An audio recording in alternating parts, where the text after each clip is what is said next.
Pronto. Ô, Fábio, você falou agora há pouco de elogios, falou também de sugestões.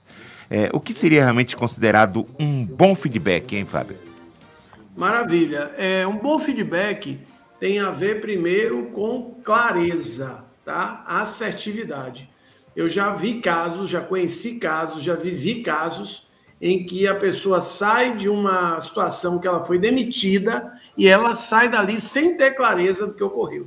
Também o contrário, a pessoa ser muito elogiada, ela ser informada que ela será promovida e não ficar muito claro para ela que foi uma promoção, quando será, como será.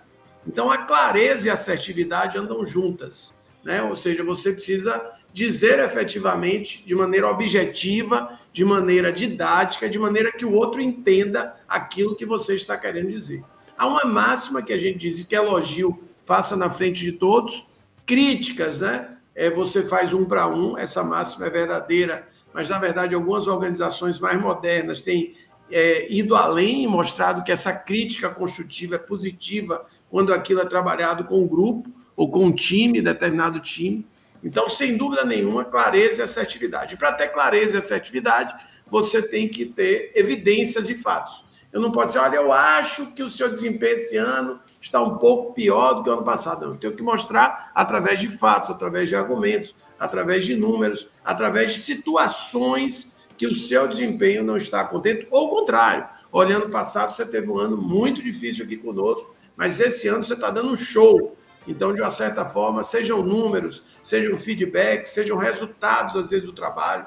Então, essa questão de não pode ser algo generalista, algo, inclusive, a gente diz muito, né? Remédio amargo se toma de vez. E aqui eu estou enfatizando o feedback com conteúdo, entre aspas, de melhoria, mas, na verdade, muitos dos feedbacks precisam ser de valorização e reconhecimento.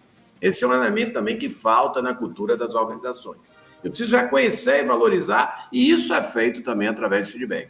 E, de uma certa forma, casado aí clareza, assertividade, evidências, não é que você realmente perceba que aquele feedback serviu para algo, né? Que aquela pessoa teve mais claro qual o norte da sua atuação, que aquela pessoa saiu ali com o sentimento de valorização e reconhecimento e vai estar mais engajada, vai entregar mais, que aquela pessoa efetivamente vai descobrir que ela fazendo determinados ajustes no seu comportamento, nas suas rotinas, seja o que for, ela vai melhorar. Então, que o feedback tenha uma aplicação prática, que ele tenha impacto, claro, que ele tenha consequências e não seja também, como a gente diz no bom baianês, conversa para boi dormir. O feedback ele pode ser tanto positivo como negativo. Como é que o funcionário pode lidar com informações que mesmo que seja realmente com clareza, com objetividade, mas seja negativo para o trabalho dele? Como é que ele pode lidar com isso? Maravilha. Primeiro, assim, a intenção do feedback é sempre positiva, então tenha muito cuidado. Feedback é uma coisa, julgamento, preconceito, alguém que faz algo, lhe dá um retorno para lhe desestabilizar, isso não é feedback. E a gente coloca que pode ser um conteúdo de confirmação, valorização e reconhecimento, ou que você chama de negativo, que a gente chama de pontos de melhoria, né?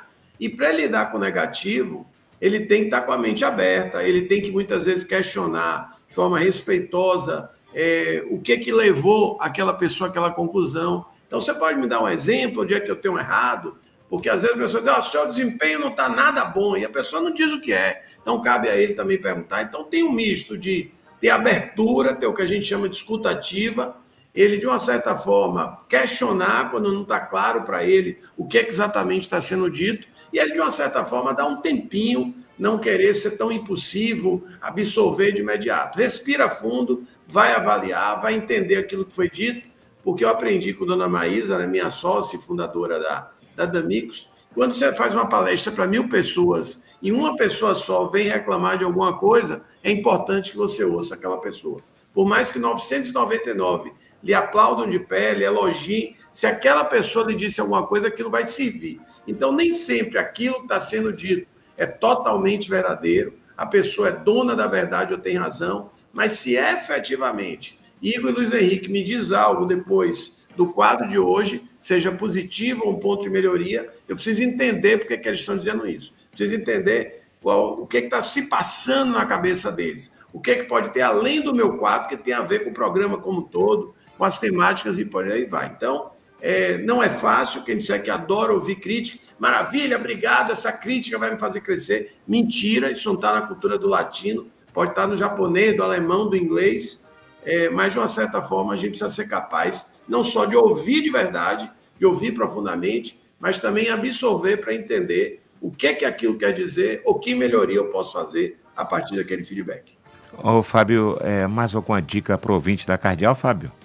A dica é para o líder, para o gestor, não tenha receio de dar feedback, não adianta colocar para debaixo do tapete. Conversas importantes e difíceis são fundamentais, porque senão muitas vezes o último encontro seu com aquele liderado será de uma demissão e você não terá mais o que dizer. E muitas vezes, por falta do seu feedback, esse colaborador, esse liderado, esse membro do seu time não está evoluindo. Da mesma maneira, valorização e reconhecimento é fundamental. É o grande salário, é a grande remuneração, é o que a gente sempre chamou de salário emocional. Então, também utilize o feedback para valorizar, para reconhecer, para confirmar para aquele colaborador que ele está no caminho correto.